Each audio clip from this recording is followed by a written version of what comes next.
For the past week, Elden Ring's massive DLC Shadow of the Erdtree has been my entire life's focus, frankly in kind of an unhealthy way. But while I was playing the DLC, which might I add is amazing and so much more expansive and packed with content completely surpassing everyone's expectations, except for the people who expected it to be easy of course. But anyway, while I was playing the DLC, there were so many lore bombs left and right that I found myself just getting lost and constantly exploring, trying to find the next item or area or boss, so that I could find a safe spot in a corner somewhere and sit down and read through all their item descriptions. And there are so many new item descriptions to read, some of which even cast a new light on old lore from the base game. That being said, at this point, I firmly believe that I have gathered enough information and evidence from in-game item descriptions, dialogue, trailers, and even real-world interviews to piece together the story of the one demigod who led our adventure into the Land of Shadow. But before we get into it, I just wanted to go over something real quick. If you clicked on this video and thought to yourself, oh good, he's going to explain the story of Miquella that I've been really curious about, but god, I sure hope he doesn't spoil anything for me, that would make me so mad I might just leave an angry comment.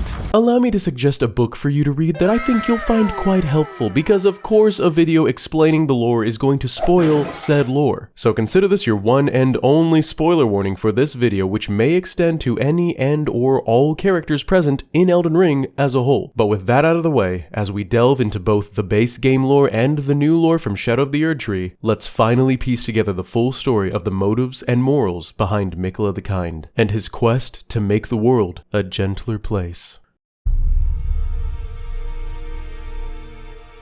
Where better to start Miquella's story off than at the start of his story, which we mostly already know given lore from the base game. He was born of his mother, Queen Marika the Eternal, and his father, King Consort Radagon, an unknown amount of time ago, and he shared the womb with another, his twin sister Malenia. The two were inseparable from birth and cared deeply about one another, but more importantly, they were both born not just as demigod children of their godmother Marika, but as Empyreans. And the only other demigod that could also claim an Empyrean nature was Ranni the Witch. For those who don't know or have forgotten over the years, an Empyrean is a very special kind of demigod who is actually a candidate that is able to ascend to godhood, which thanks to the DLC we have a little more information on, albeit just a little. Previously, many fans assumed Empyreans were born of a single god, since the Remembrance of Malenia description appears to imply this is the requirement, stating Miquella and Malenia are both the children of a single god. As such, they are both Empyreans, but suffered afflictions from birth. And when you contrast their Empyrean status against their demigod siblings who are not Empyreans, it appears that the only difference is the whole Radagon and Marika being the same person and having kids together thing. Thanks, George Martin.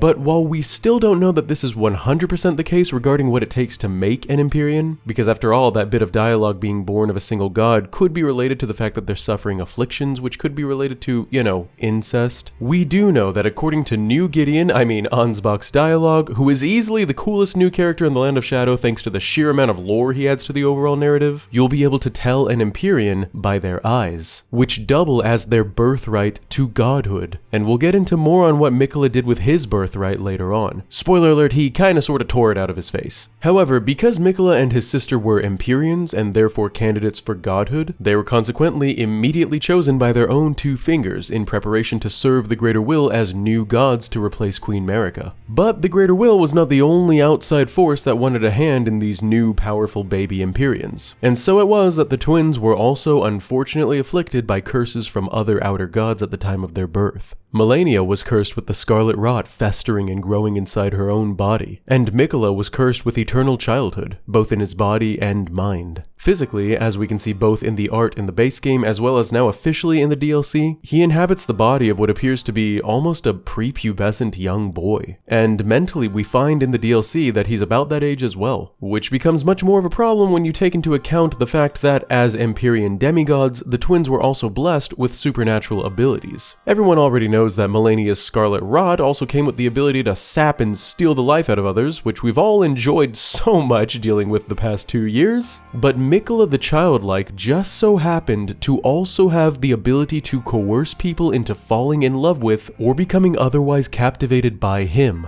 which is referred to at several points in the DLC as him stealing their hearts. And this power to captivate people and impose his will over theirs is what caused his sister to refer to him as the most fearsome of all the Empyreans, and for Ansbach to say that Miquella the Kind is a monster. Pure and radiant, he wields love to shrive clean the hearts of men. There is nothing more terrifying. Which is pretty blatant and leaves little to the imagination regarding Miquella's mind-controlling abilities, while also acknowledging the purity and radiance of his childlike intentions. And that is exactly what Miquella the Kind has done countless times over the course of his life to achieve a world that he promised to make.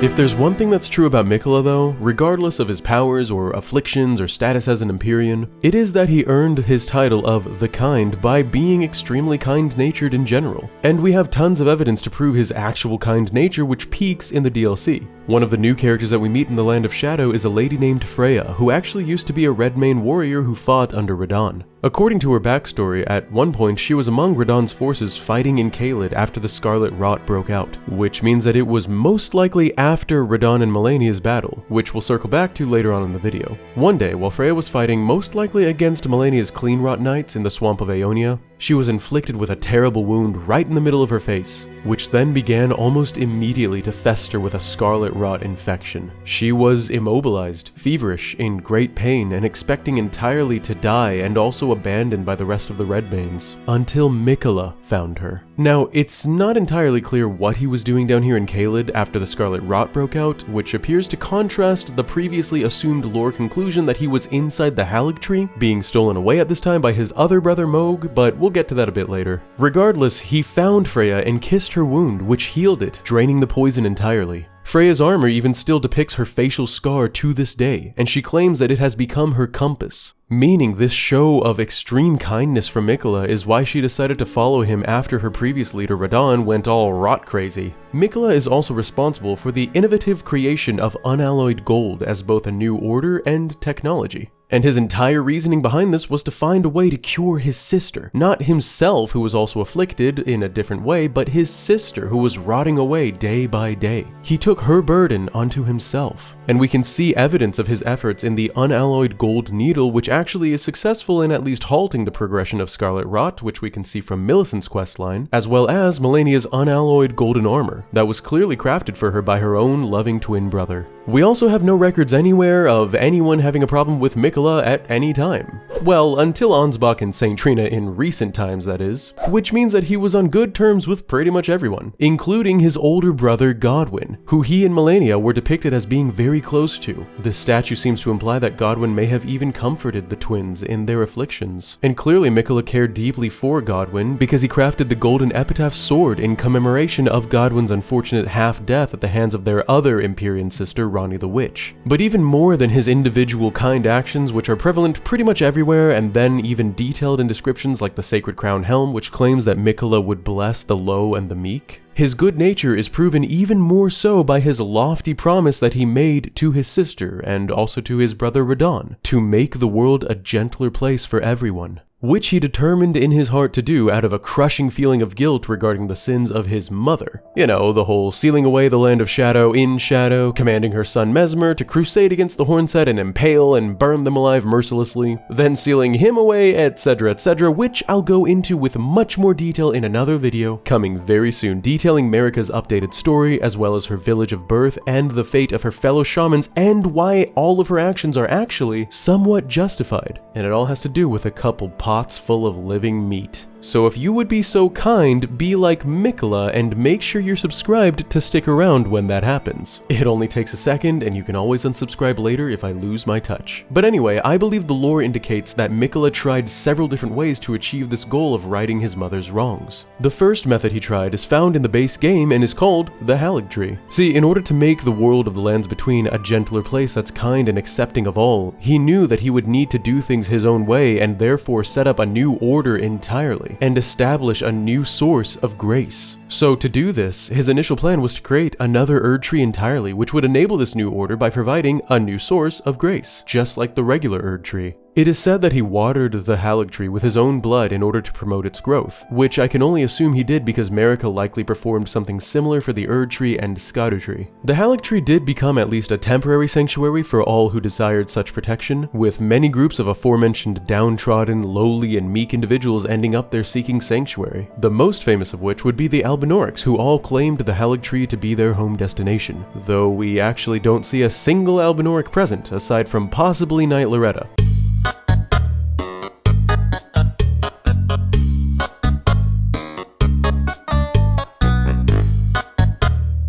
However, even though the Haligtree did physically grow quite a bit, I mean, it's way bigger than any plant I've ever tried growing, although I didn't try watering them with my blood, and maybe that's why. But it is also said that the Haligtree ultimately failed to grow into an Erdtree, and eventually died. And when Melania returned to the Haligtree's roots to be with her brother, who was no longer present, awaiting his return, she brought with her the Scarlet Rot, and even bloomed once again right at its roots, infecting the entire tree and many who resided there. We can debate and speculate over why the Haligtree was unsuccessful for days, but to me the most logical conclusion, especially given the new lore of the DLC, is that growing an Erdtree is a divine action. So therefore, one must be a god. The Hornsent character appears to claim that the Erdtree is in fact divine in nature, the same way Marika herself is. And we know that the Erdtree essentially acts as a superconductor for Marika's grace, splooging it all over the lands between, and I promise to never say splooge again, as well as providing several other divine benefits for its denizens, such as its due. So if this is true, then clearly, even though Miquella was an Empyrean, he was never going to be able to create another Erdtree unless he became a god, like his mother before him.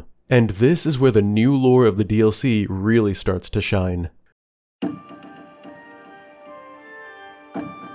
After the Haligtree's failure, I believe Miquella purposed in his heart more than ever before to become a god and invoke his new order. And this is where things begin to take a darker turn. Prior to Shadow of the Erdtree's release, we all assumed that Miquella was torn out from his position within the Haligtree roots based on Gideon Ofnir's dialogue stating that someone cut the tree open and absconded with his infant form. And after we encounter and defeat Mohg, the Lord of Blood, we can literally see Miquella's body huddled inside a cocoon inside a pelvic bone. And telling Gideon about this discovery leads him to say that Miquella was with the Lord of Blood after all. And given the remembrance of Mohg's description, which blatantly says that Mohg wished to become consort to Miquella and tried sharing his bloody bedchamber with the young Empyrean, and the rather blatant image we were given of Mohg literally carrying a sleeping little Miquella in his arm, the case seemed rather open and shut. Creepy half-brother Mohg had a thing for his little brother and wanted to roofie him, steal him away, then marry him. However, since the DLC released, we have reason to believe that this is far from the full story. As a reminder, in the first place, due to Freya's testimony of Miquella being present in the swamp of Aeonia after the rot had begun to spread through the land, we know that Miquella had left the Haligtree of his own accord. And due to Ansbach's dialogue in the specimen storehouse, we also know that Miquella wasn't the one who was abducted by Mohg.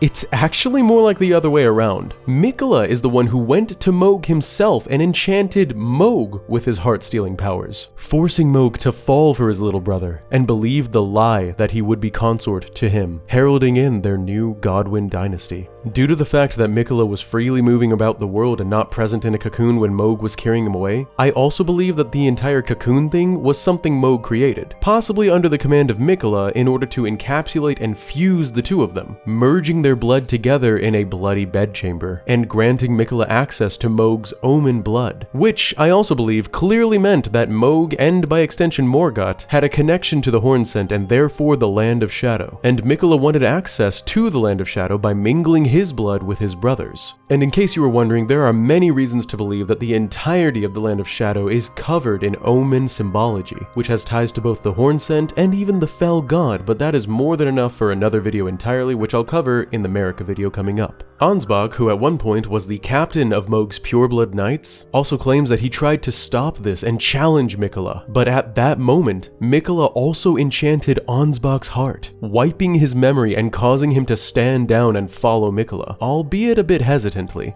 since Ansbach asks the tarnished player to figure out what Miquella's real intentions are in the Land of Shadow. Ansbach remained enchanted all the way until the spell was broken once Miquella discarded his own great rune in the Land of Shadow, after which he began to remember all these details, also proving that Miquella was specifically blocking these memories from Ansbach's mind. He then goes on to mention that Mohg's body has been stolen away and taken straight to Miquella. And as a really cool side note, I also realized while I was writing this that they were already giving us hints of this in the base game. Once we defeat the other Omen twin, Morgott, for the second time, his body is shown to wither up and is then located at the foot of the Erdtree, and is even discovered later by his father Godfrey. But the same doesn't happen with Mohg after his defeat. Of course, none of us really caught that since all the other bosses in the game seem to also fade into nothingness, but the foreshadowing that the body of Omen twins is special in some way is very cool to see, in my opinion, 2 years later. But anyway, Miquella's plan for Mohg's body was to use it as a vessel for his promised Lord Consort, none other than the Lion himself, General Radahn. We also know that at some point, Miquella appointed specialized knights known as the Needle Knights who possessed the abilities of Miquella's cleansing needles for an unclear purpose, the only remaining of which is Needle Knight Leda, you know, the one who actually invites us to the Land of Shadow at Miquella's cocoon, who also just so happened to kill all of the other Needle Knights, believing them all to be unworthy of Miquella. I'm also planning on covering the stories of all of Miquella's squad in the DLC in a future video, by the way. Did I mention that you should be subscribed? But anyway, we can only assume that Miquella appointed the Needle Knights because he knew that once he started, you know, forcing people, including even other demigod lords, into his service, that things had the potential to get a bit testy should anyone have a problem with this, and therefore he might have needed some muscle, but that's just my speculation. Another possibility, given that they're Needle Knights, is that they were tasked with essentially running around the world curing everyone of ailments using their Miquellan needles. And we can even see that Leda's skill, called the Needle Piercer, generates 10 golden needles that do in fact purge all ailments and special effects on their target. Clearly the influence of Miquella. But we have no records of anything like this happening in the Lands Between, and additionally you would think that if this really were the case, they'd be Miquella's Needle Clerics, or maybe his Needle Monks, not Knights, which implies that they would be in combat. For now though, the lore behind the Needle Knights remains a mystery. But back to Miquella's journey through the Land of Shadow. Once his blood was fused with Mohg's, he was able to enter the Land of Shadow. And this is also a bit of a mystery because his physical body is still present in the cocoon, while he's also physically present in the Land of Shadow. If we contrast this with how we enter the Land of Shadow, we do touch the withered arm and then physically get transported as well, which we know is a physical transportation because we can gain weapons and items and armor that we can then bring back with us into the Lands Between. The thing is, Leda claims that Miquella is already in the Land of Shadow at the time that you touch the withered arm, so either his body was physically duplicated into the Land of Shadow, or he's not actually physically present in the Land of Shadow and it's just kind of a metaphysical projection of sorts. But regardless, that's neither here nor there. We do know that either way he entered the Land of Shadow, and the first image we were given of the Land of Shadow was of Miquella riding through Spirit Grave grass on the back of Torrent. And I'll be honest, we still have no idea why Miquella is on Torrent here. I'm just gonna be that guy and say that this is just a Torrent, or rather a spectral steed that simply looks like Torrent, since Miquella is literally running around the Land of Shadow at the same time that we are, just a bit ahead of us, so there's no way that it's our Torrent. This is proven by several things, like the fact that Leda writes in her notes that she left for us that Miquella is currently heading to the Gate of Divinity, and that he wasn't able to enter the Gate of Divinity within the floating city of Anir Ilum until we burned the sealing tree, or the fact that he wasn't even able to obtain the body of Mohg or the soul of Radahn until we, the player tarnished, killed them both. So in my opinion, Torrent is simply one kind of the spectral steed, another of which Miquella also possesses. Anyway, apparently either out of guilt of his bloodline or because it's necessary to obtain godhood, Miquella began literally disposing parts of his body all over the place. His Empyrean Eye, his arm, his Great Rune, and even his other self, Saint Trina, who is referred to as his love. It's actually because Saint Trina was discarded and left for dead in the depths beneath the Cerulean coast that we know of Miquella's guilt that he feels. Saint Trina urges the player tarnished to actually kill Miquella and prevent him from becoming a god, claiming that godhood would be a prison, and asks us to grant him forgiveness, clearly signifying that Miquella feels like he needs to be forgiven, likely for the sins of his mother. This godhood being a prison bit that Saint Trina talks about can also be seen in Marika's story, since she is quite literally imprisoned within the Erdtree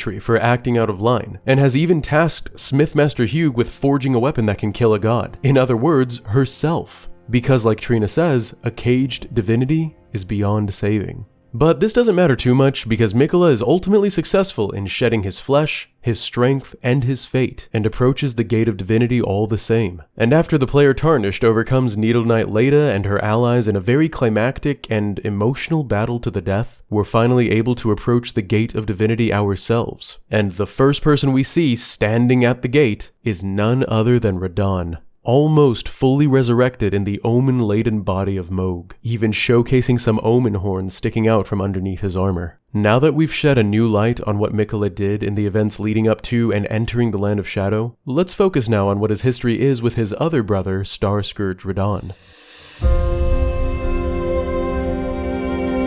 First off, let's talk about why Radahn, of all people, would be chosen to be Miquella's consort. In the first place, like we talked about already, at some point Miquella did purpose in his heart to become a god in order to bring about a new age of gentleness. However, we have reason to believe that one cannot actually become a god at the Gate of Divinity unless two factors are met. One, you must be an Empyrean, and two, you must have a Lord consort. The entirety of Elden Ring is based off of the imagery of two. Every god has their lord, everyone has a body and a soul. There are several sets of twins in the game, and not to mention the two fingers themselves are a pretty clear picture of the concept of two. I mean, all they can do is a peace sign. This is likely the design of the Greater Will, and is also likely why the Frenzied Flame created the three fingers out of spite for the Greater Will's two. But back to Radahn. Miquella knew that if he ever wanted to become a god, he needed a lord that would rule at his side, since a god apparently is more or less imprisoned, which by the way finally gives us a purpose for what an Elden Lord even is in the first place. Anyway, it is said in the Remembrance of a God and a Lord that in Miquella's childhood, he saw in Radahn a lord due to his strength and kindness, and so it was that Miquella made the wish that Radahn would one day be his king consort. We even get Miquella's dialogue at the end of the DLC asking his lord brother Radahn directly. There are two follow-up questions we have to ask though. The first is why Radahn specifically was chosen when the other arguably just as strong, arguably just as kind, arguably even closer to Miquella brother Godwyn was also an option? And to be honest with you, there's no real answer for this. The only thing that I can speculate about is that at the time Miquella came to this conclusion, Godwyn must have already been killed by way of the Rune of Death, which as a reminder is able to actually permanently kill an individual's soul, preventing Miquella from attempting to resurrect him. If this is true, then the murder of Godwyn the Golden and Marika's shattering of the Elden Ring and all the subsequent chaos that ensued might have even been the very influence behind Miquella's purposing in his heart to make the world a gentler place by becoming a god himself. And I suppose the next best option for a benevolent leader for his required lord consort would be General Radahn. It is also curious that it wasn't his sister Malenia, since they're both extremely close, they love each other more than anything, and let's face it, it wouldn't really be a first for George R.R. Martin's writing. I mean, maybe it comes down to the simple concept of Miquella might just not have been into girls. But moving on though, the other question we have to ask is, what was Radahn's take on this whole consort thing? The short answer is that we have no idea. There's no recorded response from Radahn towards Miquella anywhere in the game or DLC. But the long answer is that we might actually be able to deduce that Radahn's response was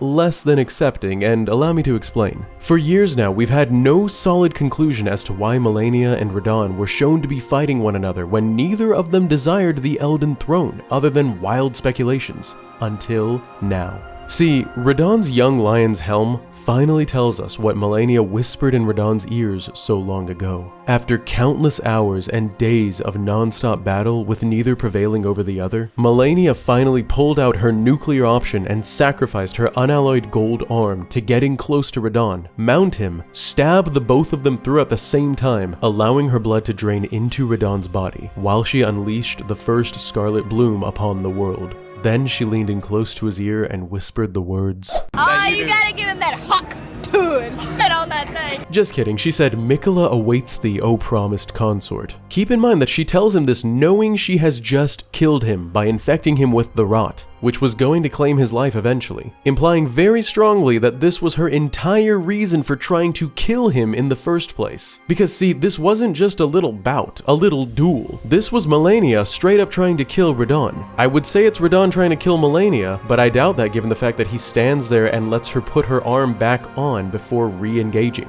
If he was trying to kill her, he would have taken that damage against her as means with which to take her life, but he didn't. The only way this makes sense to me is if Radahn declined to go along with Miquella's offer to become his consort. I mean, otherwise this fight wouldn't have happened and they would have both made the journey to the Gate of Divinity together. Furthermore, Radahn must have refused to even see Miquella after his request was made known to him. Given Miquella's tendency to, mind control people, this then forced Miquella to send his sister, the Blade of Miquella, to meet Radahn in combat, which of course was a challenge that the war general could not refuse. And he did meet Malenia in combat but would not kill her. However, Malenia's mission was to defeat and kill Radahn at any cost, so that Radahn could be forcibly resurrected into Mohg's body as Miquella's consort. And due to the player Tarnished killing both Radahn and Mohg, Miquella is successful. So at long last, when we finally approach the Gate of Divinity in the Land of Shadow, the final encounter takes place between the Lord Consort and you. Once again, we do not hear Radahn speak, but Miquella says the following. My loyal blade and champion of the festival, both your deeds will ever be praised in song. Now, the vow will be honored, and my lord brother's soul will return, so that he may be my consort. He addresses his loyal blade and the champion of the festival, which I can only assume means his sister, the Blade of Miquella, and the player Tarnished, who defeated Radahn in said festival, praising the two of us for our deeds, since really it was both of us who helped this moment happen. He then states that the vow will be honored and his lord brother's soul will return, which to me implies that his soul is not quite back just yet. Although it does appear to be mostly back, I'm not sure. You fight against Radahn's resurrected body, and if Ansbach is summoned for this fight, you even get some additional dialogue from him addressing Radahn directly and claiming that the body is not his, and Mohg's honor must be returned. Once you whittle Radahn down enough though, Miquella himself, who has officially attained godhood at this time, approaches from the gate and hops on the back of Radahn, addressing the player directly once again as the aspiring Lord of the Old Order, asking us to step aside so that he and Radahn can do their thing. At this point, we have three possible endings. The first is that we get our face smashed into the ground, which, let's be real, is gonna happen at least 1,000 to 2,000 times, because holy hell is that second face something else. I mean, I couldn't even see what was going on half the time.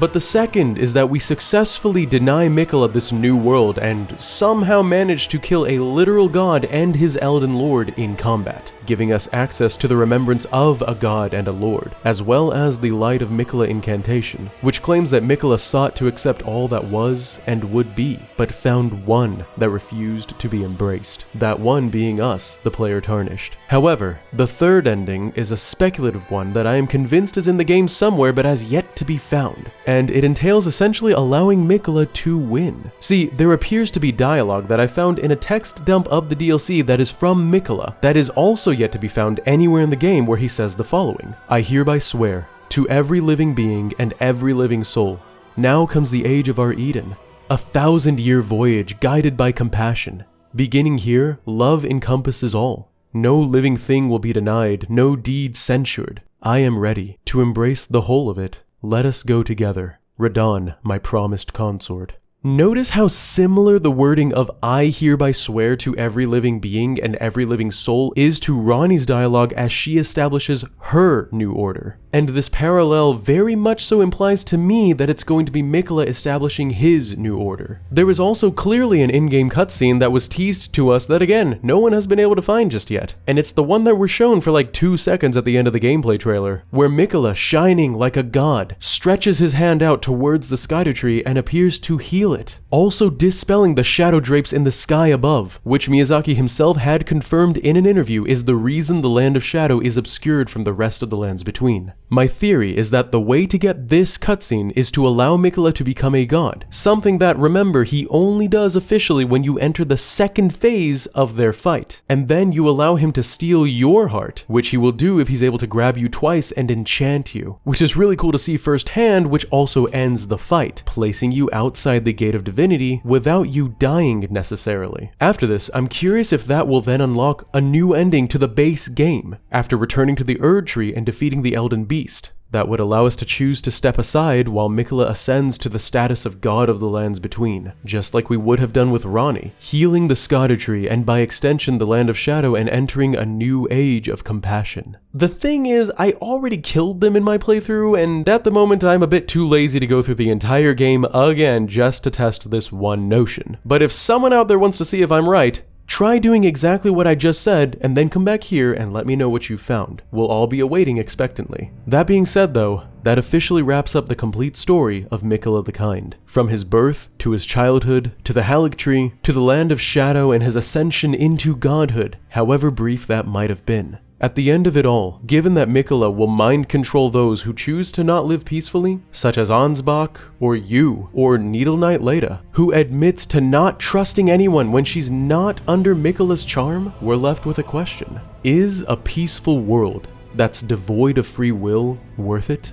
Or should we fight to end anyone who would revoke our ability to make our own decisions, no matter how much peace they might promise? This moral question is just one of the many, many reasons why Elden Ring's story is so good. And thank you so much for watching my breakdown of one portion of it. If you enjoyed this video, please consider leaving a like on it to get it spread around on YouTube more. It really helps more than you know, and these kinds of videos take a lot of time to create, so I would really appreciate it. And once again, make sure you subscribe for more Elden Ring lore to come. As always, huge thanks to my Bandit crew for making my day every day and supporting the channel, allowing me to continue making content.